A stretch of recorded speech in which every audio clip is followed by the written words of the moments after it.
So that's an interesting way to look at it as well. The other thing is that let's say you're driving a car in a way that makes you say you're a bad driver. Somebody else is driving a car in the same way and they're not calling themselves a bad driver. They're calling themselves a good driver. And then somebody else is driving the car in the same way. They call themselves a medium driver. Well, who's right? And who's to say who's right? Everybody's driving the car in the exact same way. Like, what's true, what's not true? Even if you could sum up all the drivers and say most drivers drive like that, doesn't mean that way is a good way to drive in particular. So that's another one. And another great example of this is two people, and the consequence of this, I think, is what's really nice to be seen is two people are on a roller coaster. And one of them says, this is the scariest thing. They feel it's scary. Their brain says it's scary. They're petrified, holding on. The other one's, this is fun. And one of them is literally releasing toxins into their body, and one is literally sending healing chemicals into their body, but they're both having the exact same experience. So which one's right? This is fun, this is scary. And so that's what I mean when I say it's always wrong. It is a matter of perspective. And so what's the perspective that's going to be most helpful to you is the question. That's why a huge part of your work is the inquiry of even assessing the statement in the first place. It feels for a lot of people, and again, I'll forget it. Yeah. As much as work as I've done. Yeah. I'll forget moments where I don't even know that critical thought is not me. I'm just like, oh, that's just me thinking. Right. Right? It's not even I'm calling it the critical inner voice. Right. I'm just like, oh, I just had a thought about something. Right. I just had a judgmental thought about myself, and I need to get my shit together about a particular topic or whatever. Yeah. So let's go there, because that's the neatest way to do it.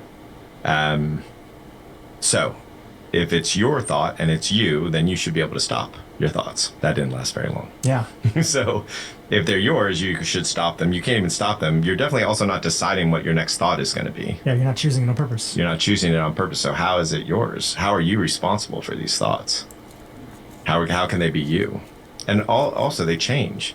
So if I'm looking at what you are essentially over time, it shouldn't change. Body changes because I know that's not me. Essentially, that's not me. My thoughts are changing. My emotions are changing. So those are essentially not me. So we say it's us. It's this thing that we can't control, we can't stop, and we don't decide on. And they constantly change, so it can't be us. But we're so identified with that thought. And I believe, neurologically speaking, the sense of self, that part, I think when that sense of self is on, my understanding was that it lights up in the same place that the part of our brain that hallucinates lights up. So we basically kind of hallucinate a sense of self. Wow. Yeah. And that's the core of a lot of the work is how do you see who you actually are? And what I've noticed is when people say, I want to improve myself, it's a lot slower than I want to see myself. I want to realize who I am. And what's amazing is you'll see people all the time, they do this following thing. They have a big epiphany. Let's say you and I were having an epiphany about how to use this microphone. Used it from here, and I used it from here, and I got the recording. I found out here is better. The thing that I don't do next is how do I use the microphone? How do I keep on using the microphone that way? Or if I understand a math problem, how do I not lose that? But people have these big epiphanies that help them realize who they are. And then almost the first thing they'll do is, how do I keep that? As if the realization isn't enough. And how to keep that, how do I do something, is like this a movement that actually pushes away the learning. Pulling on that theme, one of the things you've talked about is that if you want to hyper stagnate yourself in life, turn the judgmental volume all the way up. Yeah. Judgment, shame, and guilt. Those are the three that'll do that. Yeah, because that's what's used to stop you as a kid. So I sit on a couch with my aunts and I fart, and all my aunts laugh. Oh, that's so funny. I'm probably not going to try to stop myself from farting. I sit on a couch with my aunts and I fart and they shame me. I'm probably going to not fart in front of them again.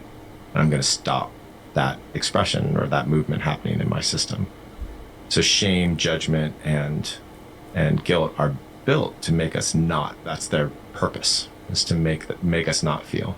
Not just when they come from other people, but when we're doing it to ourselves. Correct. Absolutely. And then in the not feeling the stress and the lack of joy. And then people wake up one day and feel like 40, 50, 60, 70 years old. If they have a tiny little moment of clarity, they can move beyond, my boss is a and that's the reason I have all my problems. Maybe your boss isn't that great, and that could be part of the story, as you've said.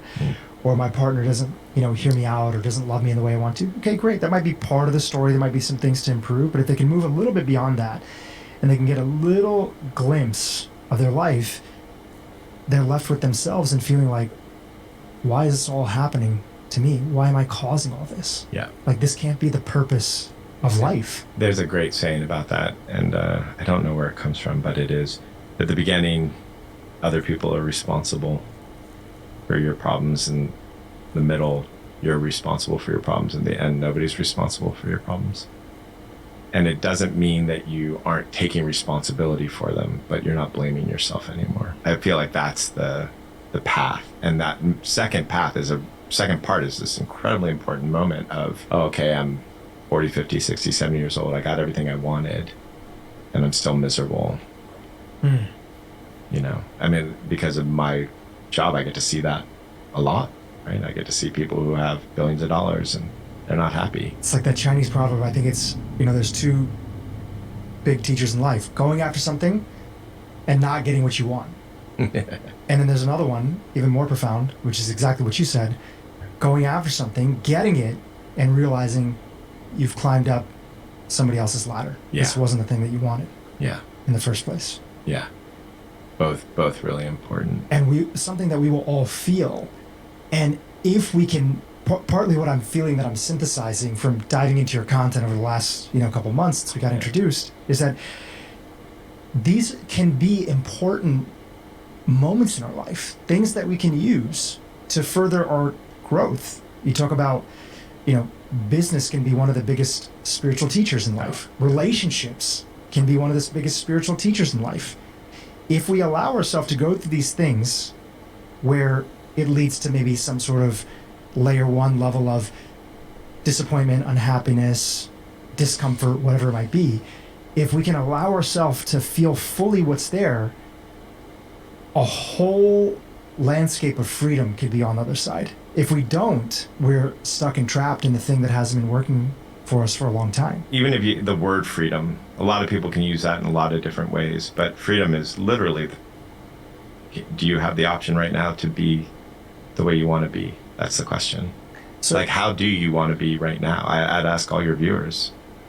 And what I notice when I ask somebody that the first time is that right now you have full permission to be exactly how you want to be right now. Go ahead. How do you want to be right now? Right? Most people don't even know that that's the sense of freedom that they have, that's the level of freedom that they have. They actually get to be how they want to be whenever.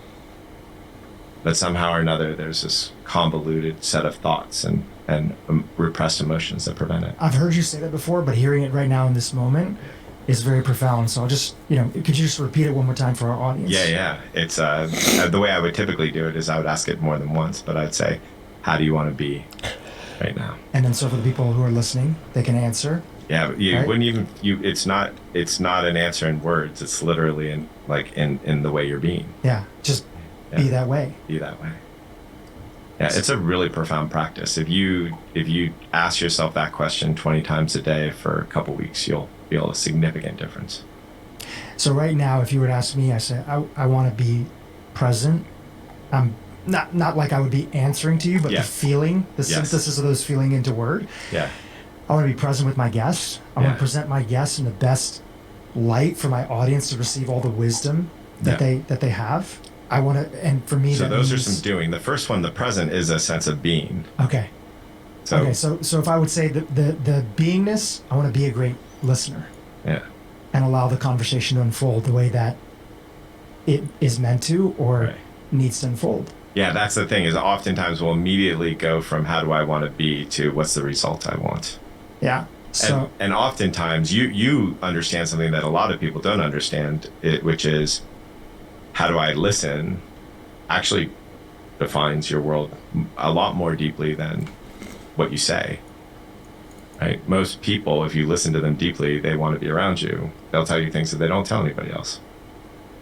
You get information in a business meeting that you wouldn't get any other way. but everybody's worried about, are they going to like my presentation? Are they going to think I sound smart? But I literally sat on a plane with a guy, asked a single question, and he talked to me for 90 minutes or something like that. We're getting out to go, and he realized what had happened. He said, "Oh my gosh, I'm so sorry." That was fantastic. I was enjoying myself the whole time. So, for the audience member who's listening today, Yeah. They heard your question, and Yeah. let's say the feeling came up for them that Yeah. on this topic that we started off this podcast with on judgment, Yeah. and they're seeing, they're as you're talking about the environment grew up in, Yeah. the critical voices that we inherited Yeah. from the people that were around us, the little boy, the little girl who was just doing their best, who just was trying to make sense of the world and just adopted this behavior because they thought that that's the way to keep themselves safe. Yeah. And they're recognizing themselves in that, and they're listening to that question, and they're saying, and they're having the feeling, and I'm putting words to that feeling, and that Yeah. feeling is, I want to be kinder to myself. Yeah. And so they're sitting in that, Yeah. they're present to it, right? Yeah. For some of those people, another series of thoughts have already come up. Yes, correct. For the people that are doing it right, they're sitting in that beingness. Yeah, And so- they're being kind to themselves. What does Yeah. that look like right now? Yeah. Maybe right. you're sitting up a little bit more straighter. Maybe you're taking a breath because you. Hey everybody, welcome to The Art of Accomplishment, where we explore living the life you want with enjoyment and ease. Today we have a coaching session for you, and it's all about money. The money issues that we have on the surface and the root causes underneath. Bobby Hobart joins us today for this coaching session. That Yeah. they're present to it, right? Yeah. For some of those people, another series of thoughts have already come up. Yes, correct. For the people that are doing it right, they're sitting in that beingness. Yeah, And so- they're being kind to themselves. What does Yeah. that look like right now? Yeah. Maybe That's you're right. sitting up a little bit more straighter. Maybe you're taking a breath because you were holding on to all this tension. The kindest thing you could do right now is you just took a breath. Yeah. Right? Or you're enjoying the sensations that are moving through your body. You're enjoying the sensations that are there. You Yeah. are a little bit more present to your environment, and you're not rushed Yeah. to the next thing that you have to do, Yeah. or you're not stuck in the loop of beating yourself up. For the person who is already on to those next series of thoughts of, okay, I want to be kinder to myself. Right, Like, yeah. how do I be kinder to myself? What do I got to do right now? What do we have to say to them? Yeah. So before I answer that question, to Please. back up. So when I did this experiment, so the way that I like have all these experiments is that I had authority issues because I had a dad who yelled at me and was abusive. So I couldn't listen to any authority. So I would read and then I would test it. Everything I would test everything. Oh, okay. Being present. What does that mean? How do I want to be right now? And I would test that. So when I tested, how do you want to be right now? I was playing pickleball, something like pickleball, and one of the things I had said, I don't want to be in a rush, and then I'm in a rush in pickleball, and I want to be in a rush in pickleball. I want to get to the net. I want to hit the ball. So wait, what's going on? And immediately I could see the difference between what is rush in a pickleball court, and why is it that different than rushing in traffic? Like, what makes those things different? And it is literally the thought pattern of, I need to be there. I have to get there. So you think about it like a Sunday drive. You're driving along on Sunday. You've got, well, this is my dad's generation, but Sunday drives was the thing where you just get in the car and drive around. You have no place to go, no time to get there. Very enjoyable experience. Driving, commute, traffic to get to work on time. Far less enjoyable experience for most people. That question, how do I get there? How do I get more gentle with myself? All those things are the things that stop the enjoyment, because it is having the time and place that you have to be there, and you have to be there soon. And then the secondary thing that makes them not work is that they often assume, not always, but often assume, so that means I don't want to be this way and this way and this way and this way. So I want to be present means I can't be not present. And then not wanting to be in an emotion is back to not being able to get to the joy because you're repressing that emotional experience. So when I was doing this practice, one of the things that I saw was, oh, I'm not present. How do I enjoy that? How do I want to be not present? Rather than, okay, now that in this moment right now, how do I want to be right now leaves me in a place. 10 minutes from now, it might be a slightly different place. a year from now, hopefully it's a completely different place. How do I not make that into a morality that I have to be a certain way? Because as soon as that happens, then I can't enjoy whatever's happening, including my sadness, including my rush, including all those things are going to happen. You can't stop that. So the question is, how do you enjoy that? How do you want to be right now when you're crying? You have this great quote, which is, when we stop resisting, we experience pleasure. Yeah. It sounds so simple. It sounds so simple. Resistance is futile is the other way to say it, but everybody puts that into a power dynamic. Yeah, and if you can't stop resisting, then love the resistance. Yeah, that one's a nice thing if seeing it allows you to drop the resistance. There are some people like me, the first time I heard it, how do I stop resisting? Which was just more resistance. So if that's happening to you, just let it go and find something that helps. Yeah. It's interesting because you say let it go, and it's also kind of pick it up, right? It's like pick up this feeling of resistance, hold it all the way, and love it. Yeah. Right? Exactly. It's a little bit of both. Yeah. As a matter of fact, one of the things that we say is that resistance is often the thing that happens right before transformation. So if we're teaching a workshop, one of the things I'll do is if you don't feel safe, that's really important to let us know, and so that we can make sure that you are doing whatever you need to do, or we're doing whatever we need to do to help you feel safe. If you're feeling resistance, go for it. Enjoy, because resistance is often the thing that happens right before transformation. Watch my teenage girls doing homework, and you'll see it over and over and over again. I want to pick up on one of the other quotes. I wrote a bunch down that just were these truth bombs. Yeah. Going through your work. This is one that relates to a theme that you mentioned earlier. I'll share the quote and I'll go into it. When they fall in love with the feeling of abandonment, the pattern goes away. Yeah. I'm bringing this up because one of the things that you talked about inside of judgment is that, especially when we're hypercritical on ourselves, it could be that hypercritical, like, you need to work harder, you're not working hard enough. A lot of high achievers can relate to that. Yeah. Right? You need to do a better job of, whatever that critical voice or thought is that's related to achievement, that underneath of it, a lot of what we don't want to feel is this idea that we don't want to be abandoned, or that we're worried about abandonment. That's right. What's the interplay, and why are they so common, especially for people that consider them type A personalities or high achievers? Yeah, so self-reliance often meant that you didn't think you could depend on other people to get your needs met. So you were taught at a pretty young age, your needs can't be met. Literally, when our oldest was born, my mom came in and she said, you need to get the baby on your schedule. So change the diaper at the exact same time, and then they'll poop at the time of your changing of the diaper. And I was like, I see how I didn't think my needs were going to get met. So whether they're emotional or physical or some sort of way, my needs are met, and somehow or another I'm responsible for other people's needs. Those two things, I need to make sure mom is happy or dad is happy, or that my sisters and brothers get taken care of. That's usually the background. Not always, but 80% of the time that's the background of the achiever. So they felt that abandonment. And so the way that it works is, if you have a pattern in your life that isn't serving you anymore, like dating the same kind of person over and over again, or having the same kind of boss over and over again, or finding yourself abandoned over and over again. And typically what's happening is that there's an emotion there that you aren't feeling. And so your body is operating like trying to get back into homeostasis. It's recreating that pattern over and over and over again until you finally get to feel the emotion and clarify it in your system.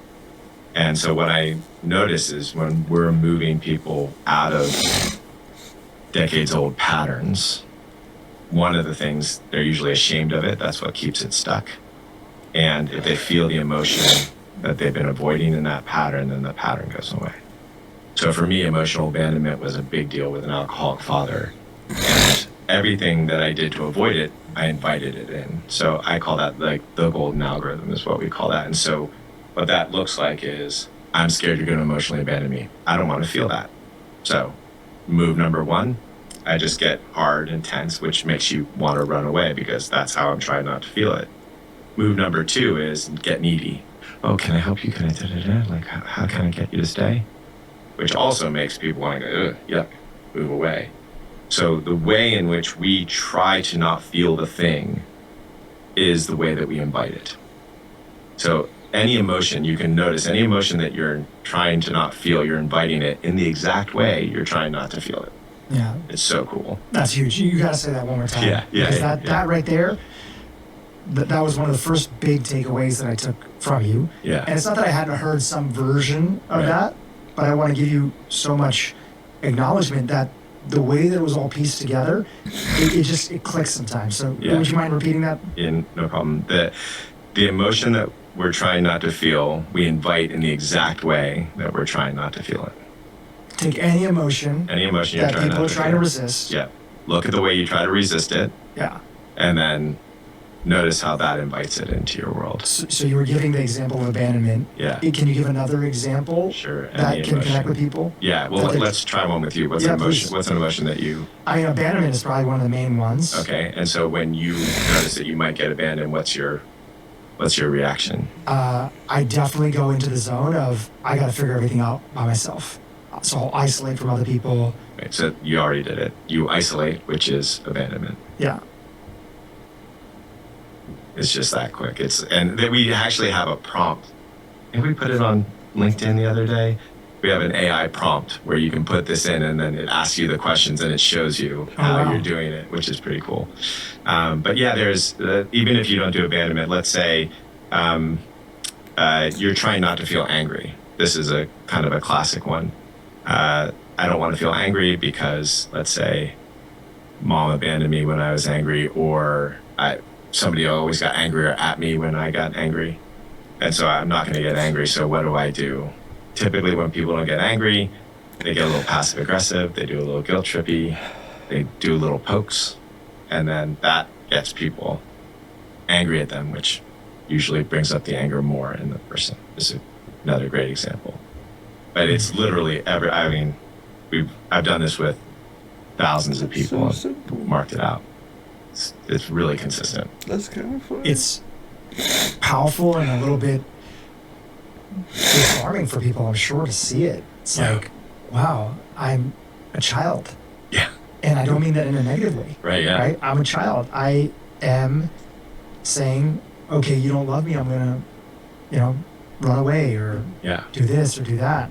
Yeah. And it's, you feel for everybody that has that pattern, which we all do. We all do. Yeah. And you feel for them more so that sometimes just not doing that thing is the answer. Yeah. Like just not being in it. Yeah. And if you're married to somebody or relating to somebody who's doing that thing, to not allow it. Not that you change them, but you just don't buy in. That's an incredibly healing thing. That's what you get to see happen in our workshops and the people who do the work, like how their marriages go, is that, my wife would literally say to me, there's nothing in me that wants you to feel abandoned right now. I can get really So she's sensing a pattern in you, right? She's seeing you pull away because maybe you guys are talking armor about up. conflict or arguing over something or whatever it might be. Yeah. So you're armoring up, and your go-to for that is what? Crossing your arms? Yeah, we get angry. Okay, you get at the time. angry. Yeah. So she knows you. She's seeing this pattern pull out. She's like, oh, there's nothing. And does she, in a relationship, is she touching you when she's doing this, or is she sort of saying it across the room? You guys are sitting on like. It's a little different every time, but usually it's just, she just says it. She just looks at me open-hearted. There's nothing in me that wants you to feel abandoned right now. I have a woman that I've been working with for a long time. Her name is Sarah, and she's amazing. And I would come in frustrated every once in a while into the office, and I love my frustration, and I definitely don't want it to go away, because my frustration it's never at anybody, or very, very rarely at anybody, but it is I always know it's something that's important. And one day I walked into the office, I was like, I'm frustrated. And she's like, good. I love your frustration. My whole system went, someone's going to be able to hold me in this. And so then I relaxed. I was like, this is what I'm frustrated about. She's like, great. Like, I see how this can improve what we're doing. But yeah, oftentimes if you can meet the person, I'm not saying accept abuse or anything like that, but if you can meet the person as they are, and speak to the pattern underneath it, it can be incredibly healing for a relationship. So in that moment, there's part of you that is using this outward expression of anger.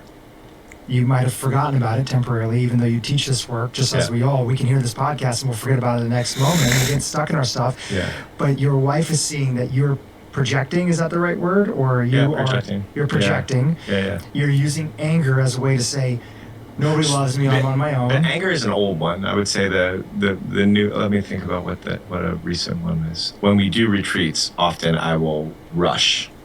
If I'm like, we gotta, and her new one is, I see how much you care. So you're rushing her because maybe you guys have to go somewhere. Or I'm just rushing. You're just rushing. Which is not how I want to be deeply present with people. I don't want to be rushing. Like, okay, deep work now. I want to, great, I'll be a couple minutes late if that's what's necessary to be present with them. And she'll just say, I see how much you care, and it immediately dissolves it in me. That's powerful. I mean, obviously you both are playing. Is that a prompt that you came up with? Is that something that she came up on her own? We investigated it together. I think it was actually a third person who came up with it. We were doing it during a facilitation, and we had our co-facilitators with us. And I was like, I noticed that I rush. I don't know if you all see it. They're like, yeah, we see it. I was like, okay, so I would love an antidote to that. And so we sat around and brainstormed, and somebody said that. I'm like, that does it right away for me. Wow. Because for me, the rush is I don't want people to think that I'm abandoning them, right? The way I was abandoned. For somebody who's listening and they're in a relationship and they're like, I have this pattern with my partner. They come home from work and they feel stressed out and they can't shake off what they went through in the day, and they become cold, or they get worried sometimes about stuff. They feel like it's all on them. They're not opening up. How do we create some of that in our own life? So typically the way that we talk about this is if you want, it's just like the emotions, or just like yourself. If you're trying to drive to an outcome, it's less likely to work. I want my partner to feel more emotionally available is not going to work. What does work is like, what do you want? How does the emotional availability work for you? What are you looking for? What's satisfying? What's not satisfying? It's open-ended questions, full of love, full of vulnerability, your own vulnerability, impartiality, and empathy and wonder. It's like to be with them afresh in it, and to chat with them about it, and be in a deep state of wonder with them, and then allow them to come to you with what they want. The thing is, even when I'm coaching people, and when people see my coaching, they think like it's amazing because there's a lot of transformation in a short period of time. But what shocks people even more than that is that I'm following the person. I might not look like I have because I know shortcuts now, but I'm following them. They're telling me everything I need to know, and they usually tell me in the first minute. They're telling me what it is what they want. They're telling me how they stop it. They tell me how they're gonna mess with me in the coaching session. They do it all in the first minute if I'm listening, and so almost all of it can be solved in the moment with them. Like right now, I see you're in a relationship like this with me right now. How's that working out for you? And so it's all about that, following them. It's not about getting trying to change them. Moving a mountain or changing a man, I'd rather move a mountain. It's easier. So I won't even do coaching with folks who don't have a question. So because I can't follow them if they don't want to go.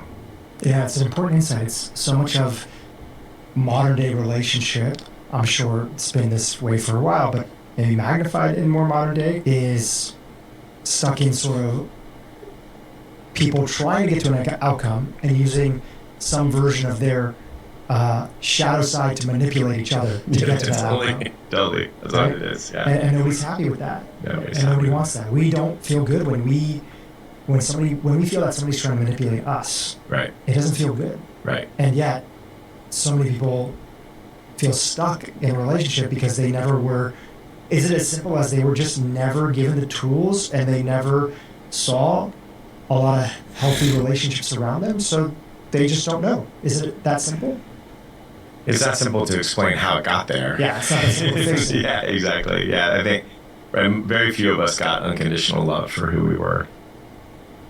But my thought process is that, I mean, have you met people that have gotten unconditional love? Because even people that I hear of that had, a really good childhood, right? And I know that that can mean a lot of different things and implications, right? Is that good? Are you projecting? Are you not seeing the humanity of your parents and where they actually messed up, which is not blaming them, but they're a human being too. Right? Like, are you romanticizing your childhood, right? Instead of seeing it? But I guess what I'm saying is that, are there, two-part question, are there people that have gotten unconditional love? And number two, is that even needed? Because everybody's a human being, and so everybody has some version of this wound, and we all need to be able to have the resources to do the work to, not overcome it, but be more accepting of who we are. Yeah, two-part question. I don't know if I've met anybody who has, but I has that unconditional love. But I'm a weird point of fact because you wouldn't come to me potentially if you had it. So like maybe I just haven't met those people yet. But if I look at my daughters, who both got raised with a tremendous amount of unconditional love, never punished. I don't think ever. Shamed a couple times with almost always an immediate apology. Both successful now. One's about to be a junior, so as successful as one can be at that. So they're great kids, and they still wrestle with how to love, but they also wrestle with the fact that it's really hard for them because there's not a lot of people who can be as connected or deep with them as they want. So they also have that issue. It's harder for them to find friends. They have a lot of friends, but it's harder for them to find those close friends. But they're still learning something, and I think that that's just part of our nature. But I don't know if the first part makes too much of a difference. All that really makes a difference is, are you taking your relationship to help you find your own freedom, or are you taking your relationship to manage the other person? And I highly recommend the first. How do I learn how to be free? And that's what made all the difference in our marriage. Tara and I married now 7 years. And like at the beginning of our relationship looked like my parents' relationship. So it was me yelling at her over the car with a pitchfork and her revving the engine to run me over and yelling at each other. And that was not uncommon. It was like a Eminem video. And so it was brutal, and one of the big pivot points was, I can't change her. I can only change myself. Every time I'm triggered, that's more about what's happening to me than what's happening to her, because somebody else wouldn't be triggered by that. They have more freedom than I. And every time I saw, I'm upset, I need to change her, whatever, somebody else has more freedom than that. And I want what that person has. Somebody else can be with her in this state with an open, loving heart. And I want that freedom. I don't want the freedom of I am controlled by her whims. I don't want freedom that I'm pulled into her trauma. I want the freedom of I can love her unconditionally in any place that she's at. And she luckily wanted that same freedom. And so that just changed everything about our marriage, because it became our path to freedom rather than something that needed to be managed so that we could feel safe. Inside of a relationship, many people have an idea that, hey, I want a relationship with somebody that I can love them unconditionally, right? Like, and I want them, especially most people probably have the feeling, I wish I was with somebody that would love me unconditionally. Yeah. And you're lucky if you're even thinking that. Yeah, that's a good start. Yeah. And you're lucky. You're lucky if you can think that. The pathway to that direction of just even improving any relationship, intimate relationship, is it always first through ourselves? So if we don't learn how to love ourselves unconditionally, there's zero chance in hell that we're going to give it to somebody else. Correct, but a little bit without the self-reliance. So I'd say correct, and your relationship can be a tool for that, and you two can agree to do that together. So the relationship can be one of the vehicles that helps you unlock it for yourself. In fact, you might say that that's the primary purpose. Yes. One of the primary purposes of a relationship. We don't have to be a monk that disappears to the Himalayas. Right. and we figure it out on our own. We come back when everything's all good, Well, you can't. and you can't. You can't. Right? Yeah, like It's yeah. actually Show me the monk. Show me the monk with the two screaming kids in the back of the car. He's not frustrated. Having been the guy who meditated for close to a decade, 6-7 hours a day most of the time, like that was great, but it wasn't real life. And real life business failures, and kids getting upset, and kids with colic, and wife having a bad day, and like that was the thing that was a far greater teacher to me than learning how to sit with myself. That was easy. That was easy work, and necessary and good work. Don't get me wrong. I'm not suggesting that it's bad. I just think it's balanced with humanity. It's really easy to be quantumous when you're getting 2 meals a day and you're sitting quietly. It's harder to be quantumous when your company's capitalization just dropped by 50%. Market cap. I had this mentor in the Jain tradition. Are you familiar with the Jain tradition? Oh yeah. His name was Chittabanji. He passed away a few years ago. What the opening of the primary text of the Jain is freaking amazing. Yeah. It's one of the best openings. I think I read it like 20 times and it was put in front of me. It's just amazing. Yeah. Yeah. There's a few books that are there, but yes, I definitely agree with you. He was a former monk, and then left the monkhood, largely out of like a lot of the things that you were talking about. Ended up getting married, was very involved in sort of the civil rights movement and the movement of ahimsa that Gandhi was doing at the time in India, and felt very called to sort of participate in that, and became a householder and brought sort of the Jain tradition to North America. Anyways, the reason I bring him up is that he would always do these lectures for youth in that community. And one of the things that he would talk about would say, the reason that business and career and relationship are some of the best teachers in life is because in our modern sort of Western world, most people are taught that these things, when you finally get them, when you finally get that job, when you finally make that amount of money, or the Disney version, when you finally marry the princess or Prince Charming, that everything else is going to come together. And they're the best teachers that are there because they're the realization that that's not where, the happiness is found. Yeah. And what it brings up for me is these things that we're all dealing with on a day-to-day basis. If we allow them to, without the resistance, which is a key part of your message, this is literally where we're meant to be. Yeah. Byron Katie has this quote, it's like, this is where you're meant to be. How do you know? Because this is exactly where you are. Yeah. Which I love. Yeah. Ramona Marjorie, she has a really good similar story to that. Somebody comes up and he says, should I be a householder or should I be a monk? I'm a householder. I'm wondering if I should be a monk. And Ramona goes, no, you shouldn't be a monk. And the guy's like, well, you don't even know me. How can you say that quickly? He goes, well, you should be sitting here asking me a question. I love. Where else should you be? I believe he also had this quote. I'd love to hear your thoughts on this. Yeah. Right? I think one of his students asked him, how do we measure spiritual progress? Yeah. And he said, by the absence of thought. And so my question for you is, do you have any general thoughts on that? And number two, as part of this work of doing the inquiry, right? Yeah. Not resisting, is one byproduct of it that you're able to sort of be you're just in a state of joy because you're not having so many of these 50,000 thoughts in a day running and ruining your life. You're just more present. It's a little trickier, I think, than that. I think from his point of view, that made a lot of sense because he was sitting and teaching all day and didn't have a modern life in that way. He just sat. And so I think for him, that makes a lot of sense.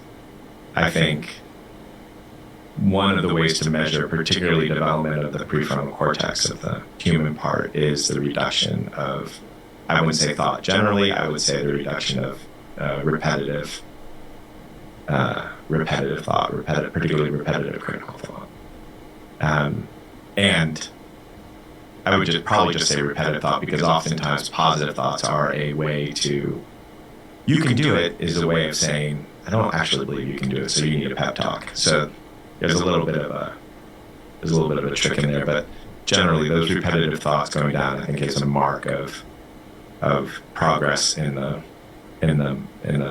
prefrontal cortex.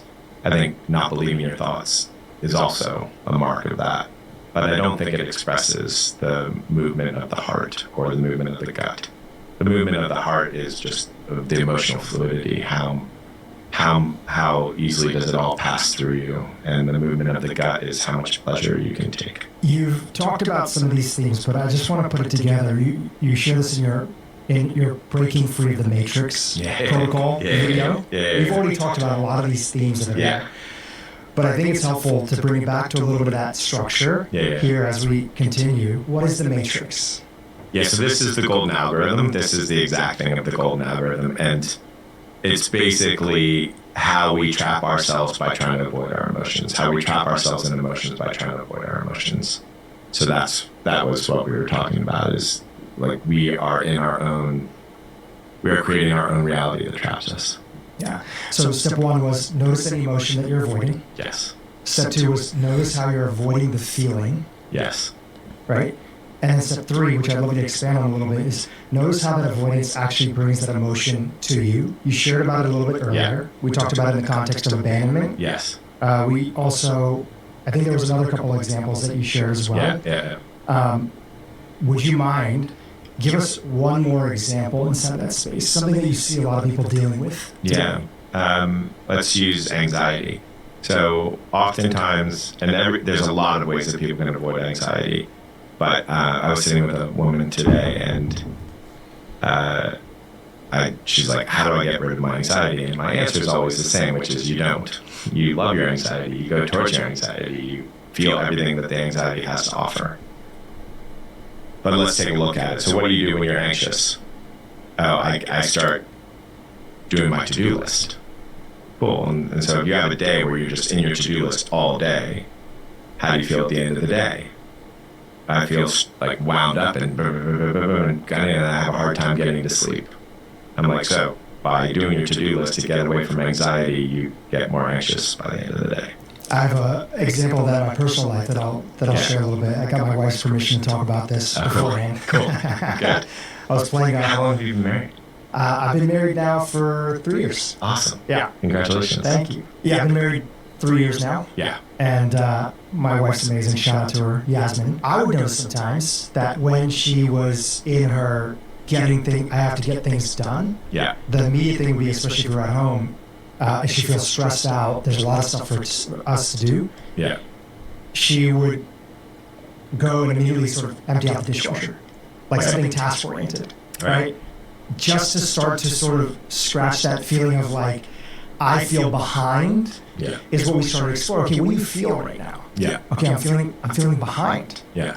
Okay, what does that make you feel? Yeah. Like when you feel behind. Yeah. What else does that bring up for you? Yeah. I'm not getting enough done. Yeah. Okay. All right, go a little deeper. My business isn't growing as much this month as it was the last month. Right. Maybe I'm not a good CEO. Maybe I'm not a good steward of my team. Maybe I'm not a good leader, and so on and so forth. Right. That would come up. And I've had those same exact feelings myself Yeah. that are there. And I think the power is when you can catch that for yourself and your partner. And sometimes you'll get better at catching it in yourself. I get better. There are moments where I'm like, oh, I'm so good at catching it at her. Right. Yeah. But can you be honest about the times where you're doing that same thing? Yeah. That same version for yourself? And those are my favorite moments because they're so humbling to me that, wow, I talk a big game and I can point it out on somebody else, but here I am doing the same thing. Okay, let's not turn that into a judgment. Let's also hold that as well. Yeah. Right? What does that make you feel? Oh, I should know better. Oh, I read this book. Why am I not practicing that thing? Right. So that feels like shame. Yeah. Right. So my sort of branch. I'm not reading that book. I'm not like that. Feels like. Or I have been reading these books and I should know better. Would that also be shame? Yeah. right? Which is going to stagnate the experience. Yeah. So in that example, so let's say that she's worried at the end of it is, oh, I don't feel like I'm doing a great job as a CEO. So let's say she does the dishes for 6 hours, cleans the house, does all that stuff. At the end of those 6 hours where she scratched that itch or didn't feel the thing of, oh, I might not be a great CEO, all that leaves her with is 6 hours later going, I should have been like working on my business rather than doing the dishes. Sure. And therefore, it just amplifies the emotional experience. And my version of that, not to make sure that I still talk about me too, is that I might start checking off a to-do list of all these priorities that other people have for me, which I also have gotten really good at in my life. And I think this is where we share a tiny bit of an overlap in our stories. You moved around, I think, to a bunch of different cities when you were younger. My dad was doing the immigrant dream and was getting promoted to different sort of roles in finance, ultimately a CFO of a group of psychiatric hospitals. And we would move every time he got a new opportunity. Now, it wasn't 26 times, but it was like 4 times, 5 times at like key critical moments in your life. You're just about to start middle school or high school or whatever it might be. It was harder for my older sister, actually, than it was for me. And I got really good. When you move into a new school, well, I got really good at like, well, how do I get people to like me? Because I don't want to not have friends. That's painful. What happens when you don't have friends? Well, you might get picked on, which I did at a period of time. You don't have as much fun. You feel alone. And all the other feelings that go with there. So how I got good, and one of my sort of coping mechanisms, this started more in high school, is I became good at being the resource guy for other people. Like I was. You still are. No, absolutely. Yeah. If somebody needed something or needed a situation, even teachers, like, oh, we don't have a computer for this. Like I would go and talk to this other person in this department or know who to email at the superintendent's office or whatever it might be. Right? Nice. Because when you are in my sort of childhood mind, oh, if I can do things for people, they'll never let me go. Right. And that pattern turned into overcommitting as a young adult after I left school into university. And constantly being in this place where I'm beating myself up of why am I burning out every few months because I have so many different things I'm doing and it's not even the core thing that I want to work on in the first place. I'm overworking on these nonprofits. I'm sitting on too many different things. I've taken on too many responsibilities or events or stuff for friends.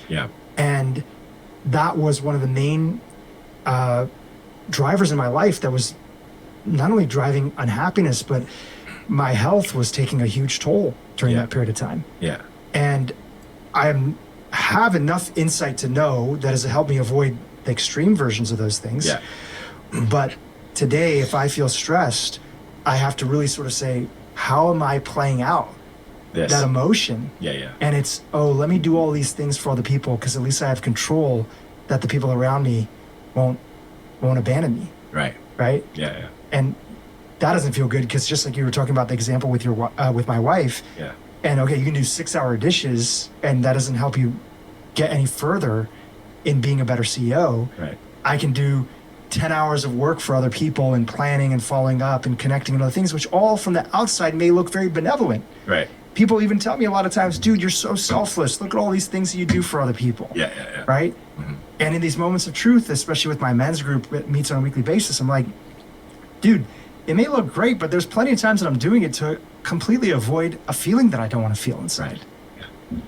So, okay, let's break down, see if I can do this, if I can remember enough to do this. Break down a couple of the things that we've talked about. So the first one is a childhood experience landed a pattern of not being able to, or not wanting to feel this thing that which made sense as a kid. You don't want to feel it. Would that level, call it abandonment, or you could call it isolation, or some version of I'm not going to get the support that I need. And from that, you learned this behavior of satisfying a whole bunch of people, being the resource guy. That's the behavior that you learned. And by being the resource guy, in and of itself, it keeps you isolated. Meaning, so this is the matrix or the golden algorithm, meaning on some level, when I work with people, what they know is they don't want you, they want your resources. So you're still isolated. If you've set up a world where everybody wants you because of what you can deliver, then they don't want you. Right? If you have to be somebody else to get people to love you, then they don't love you. And so that's the pattern that was learned. And what happens today is that emotion arises. And when that emotion arises, you're like, I don't want to feel that emotion, stress. What do I do about stress? I'm going to do what I typically did on some version of that, not the version that you had in your college, but your new version of it. Fuck that, I'm not doing that. Instead, I'm just going to really deeply feel that isolation. What is that thing? What is it trying to tell me? What's the signal that it's trying to give me? How do I love that thing the way that I wasn't loved? Literally, I would say, treat that feeling of isolation the way you wanted to be treated when you were isolated. Like, what is the love and attunement that you didn't get, and give it to that isolation. And when that happens, and 3 or 4 times that isolation arises and you give it that attunement, then that whole pattern can drop. And then you look around and you say, oh, I do want to give, or I don't want to give. I do want to provide a resource for somebody because it feeds me. What you do right now clearly feeds you. So this is a place I want to do it. And this is a gift of my upbringing. But this other way, I don't want to do that anymore. And so it can go away because you're not doing it as a way of running away from this emotion of being isolated. Because the trap for some people, and I've definitely done this, is that if you don't do that, you are walking around with all these ball and chains, these rocks that you're carrying around with you, which you're projecting as the expectations of other people. Right. And it actually has nothing to do with that. Even more than that, let's say you were throwing a party and I showed up and you're like, hey, Joe, glad you could come. And I was like, well, I came because I felt obligated. Would you say, cool, you should keep on being here, I'm so glad to have you? Or would you be like, well, I don't really want you here if you're doing this out of obligation? Yeah. Most people don't want you doing what you're doing if they knew it was out of obligation. As soon as you see that, then the obligation joke, subsides in your life. Yeah. Like, nobody actually wants me doing this if I feel obligated. And if they do I want that relationship? Right. It's a transactional relationship. It's a transactional relationship. That's really beautiful. It reminds me of a story that you shared in some of your content. And before I share, what it was, the idea that like a compassionate truth, the freedom that comes along with it. And the story that I'm thinking of is you mentioned that when you were younger, that there was a friend, I believe his name was Alex. That's right, Alex Bell. That told you one time and sat you down and literally said, hey, we would all like you a lot more if you just lied less. And at that point in time in your life, I was lying all the time. You were lying all the time. Yeah. I was a freshman in high school, had that super abusive childhood, so I felt like there's absolutely something wrong with me. And the only way I'd be liked is by lying. And it was compulsive, and everybody knew it. But I didn't particularly know that everybody knew it. And when he just sat me down, it was an amazing thing because he sat me down, just no judgment, no hardship, no wanting to change me. Just, hey, just want you to know. In a way, the reason I bring it up too is that Alex is kind of like, we are all wanting to train ourselves to have an inner Alex. Right. Yeah, right? Yeah. That benevolent version of us that can just meet us where we're at. You were talking about, hey, what did you want to feel when you were really feeling isolated? Yeah. Right? What have you really want? What would you have want to be met with? Yeah. And I would have wanted to be met with just a sense of love, understanding. Yeah. And like just a place to sort of fully feel what I was feeling. Yeah. Without somebody saying, get over it. Right. Exactly. And without somebody saying, no, you're not isolated. All these other people love you. Right. Yeah. Right. Yeah. Which can sometimes be in our field like spiritual bypassing or whatever it might be. Yeah. You would have wanted somebody to just be there and say, hey, I'm here. Yeah. I'm here. Yeah. So that would be a place. So to tie it into the other part of our conversation, that would be a great place. When you see that happening, what is it that your wife could say or do for you in that moment that would immediately neutralize that experience? Yeah. Kind of like the phrase that your wife gave you, right? What's a phrase that she could say that would... Or even action. Resonate, or action. Yeah, action. So some of the things, for my wife, it's just being held. She's like, when you see me doing this, will you just come and hold me? Yeah. Sometimes it's just physical, but what is the thing that she could say when you're feeling, you notice that you're acting out of obligation, that you have some sort of tension and you're feeling that, even though you might not recognize it right away, you know you're feeling that aloneness, that isolation. Like, what's the thing that she could do that would just immediately show your mind that you're not a kid anymore, you're not isolated, and that isolated part of yourself can be fully accepted and loved? Yeah, I think actually being held, like coming up to me and hugging me, holding me, Yeah. like that definitely would. Because I think about sometimes I know where my mind is at by sort of sensing where my body's at. That's right. Right? Yeah. So if I can see myself sort of frantically kind of doing things, or I keep up tension in my neck that's there, maybe my arms are a little bit hunched up because that's where the tension is, or maybe my jaw's tight, I can immediately see somebody coming to me, not somebody, my wife coming to me, holding me, giving me a hug. And all of a sudden, all that stress that you're putting into your body in real time to try to carry the burden of something, it's not needed anymore. Yeah. And probably if there's a lot of self-reliance, some phrase of like, I got you, I'm right here with you, or some version of you're not alone in this, would probably also, there might be some phrase like that to experiment with the hug. I'll try those on. Yeah. I'll try it on. Yeah. If she's game, don't force. Oh, she's super game. Yeah, that's cool. one of the things I appreciate about her the most. You made a piece of content that I really loved. Yeah. And I want to set you up for this part of the podcast, which is that you shared that a lot of people come to you. Yeah. And they're wanting to work with you because inadvertently they want to figure out, how can I be happier? Yeah. And they start to make a list of all the things that they need to do. Yeah. And the dilemma, as you set up the video, and we'll link to it in the show notes because I thought it was so beautifully done. The dilemma is that some things they might make some progress on, some things they don't do, and they use that as an opportunity to sort of beat themselves up and be even more unhappier than when they started off with. Yeah. And the setup for the video is that oftentimes by studying the thing that is the opposite that leads to, like, you want to be happy? Well, let's study, like, if you absolutely did not want to be happy, what would you do? What would you do? Just like, it's one of my favorite questions because I ask it. It's a health podcast. I'll ask experts who come on here and I say, I have a group of 100 people. Induce depression in them from a food, society, and everything else. What would you have them do if you wanted to guarantee that these people would walk away depressed and just extremely unhappy with their life? And people say, okay, yeah, number one, I'm eating only ultra processed foods. Yeah. Right? Number two, and so on and so forth. Yeah. And so you had a list inside of here, which was the protocol for being unhappy. Okay. And the first thing on there was, number one, be a victim. Yeah. Yeah, it's really hard to be happy if you think that other people are in control of your happiness. And that's basically what victim is. Victim is a hard word to use in today's society because, if I'm in the Ukraine war and Russia just bombed our apartment complex, like, there's a real victim to that.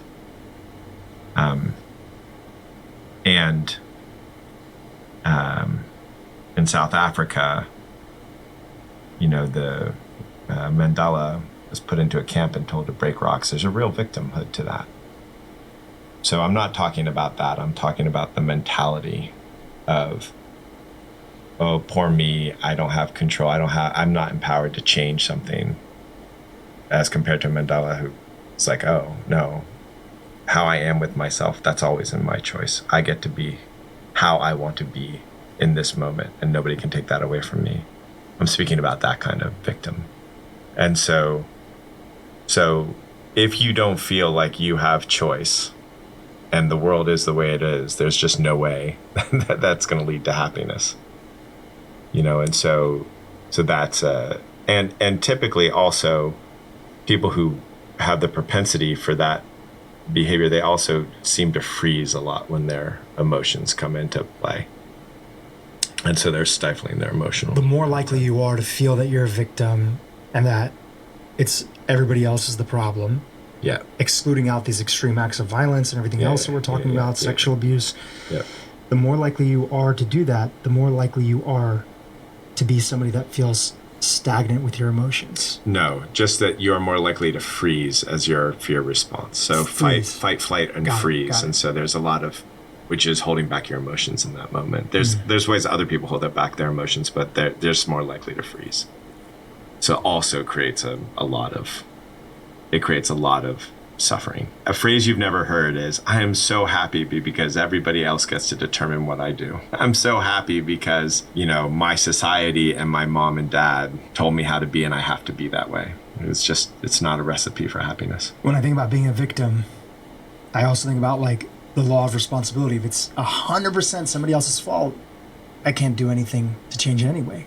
And so, Except for your reaction to it. yeah. 100% their fault, great. But give me 100 people and they're going to react differently to that thing. How are you going to react to it? That's where you have the freedom. Yeah. And I guess the second part of that I was mentioning is that if we at least played a small role, that means that we have agency in our life. Yeah. Right? And we've always played a small role, even if that is our perspective of the situation. That's true. Right? Which often is the biggest role that's there. Yeah. Number 2 on the list is repressed emotions. This has been the first part of our entire conversation. Yeah, exactly. Right? Yeah. But anything you want to say about that in the context of happiness? Not anything that we haven't said already. Okay. Yeah. Let's go to number 3. Yeah. Have no gratitude. Yeah. Why is that such an important part of keeping you unhappy? If you want to stay unhappy, definitely don't have no gratitude. Yeah. So gratitude is one. So one of the things that gratitude does is it helps you recognize that you're not fully in charge. So, and by not being fully in charge, there's a sense of freedom to it. So I'll give you a thing that I talk about with free will often. There's some point in the journey where it's really important to say, I have free will. I get to choose. This is me, and I get to make the life that I want to make it, which is the victim thing that we were talking about. There's another place where that sense of self and I becomes such a burden that there's another thought that creates a lot of freedom, which is it's all a gift. It's not all on me. In Islam, it's surrender. In some forms of Christianity, it's surrender. It's this, there's something greater than me moving, even if it's my unconscious. If you don't believe in God, it is the same thing that gives you relief when you realize that none of the thoughts are yours, that they're just moving through you as well. And so gratitude is one of the ways that we can acknowledge that, because what we're not doing is, I'm grateful for me. It's like, I'm grateful for the food on the table, all the people who brought the food on the table. I'm grateful for the fact that today was a good day. You're acknowledging that there's stuff outside of your control. And there's a lot of freedom because it unwinds a lot of the obligation that we feel and a lot of the self-pressure that you feel when you uncover the fact that you're not a victim, that you get to choose. And so this is a lot like what I was saying is the stages of, at the beginning you think you're to blame, and the second stage the first stage you think others are to blame, the second stage you think you're to blame. It's like, and then the third stage is where it leads, which is no one's to blame. Number 4, isolate yourself. Yeah. My shadow side. Yeah. No connection, no happiness. Yeah, there's a great book, and I can't remember the author's name, who basically talks about depression as a lack of connection. I would add some things to that thesis, but that Harvard thing that I was talking about, that long study, the more connection we feel, the happier we are, the longer we live, the less health issues we have, psychologically more stable, all those things. So that deep level of connection with, I would say, with self and others is incredibly, it's just, we're born for it. We're born social animals. So it's like, put a dog in a cage, it's not going to be happy because it doesn't get to be itself. We even if we're introverted, connection is deeply important to us. And I think the best study on this is, the rats and heroin addiction thing, about that one, where Rat in the park. 70s, yeah, exactly. 70s, they give a rat this thing, and it's like all the rats got addicted because they could push a lever and get cocaine or heroin or whatever. They're like, well, there's just no way to stop it. And then they put the rat with a whole bunch of other rats. And like, I think it was like 10% of them became addicted or something like that. Yeah, they had like a whole rat playground where they can play with other rats, and all of a sudden addiction is not It's not something a that's thing. happening at that same level. Exactly. Before we go to number 5, which is feel superior, Yeah. I have a question, which is, as we're going through this list, Yeah. can somebody audit these things in their own life? Like, for example, number 3 and number 4. Like, okay, if you don't want to be stuck in unhappiness, Yeah. can you audit the amount of moments or expressions of gratitude that you had today? And is it helpful to work on that from the outside and say, you know what, I want to be more grateful. Let me practice Yeah. being more grateful. Right? Is that helpful? Okay. Super helpful. Yeah. So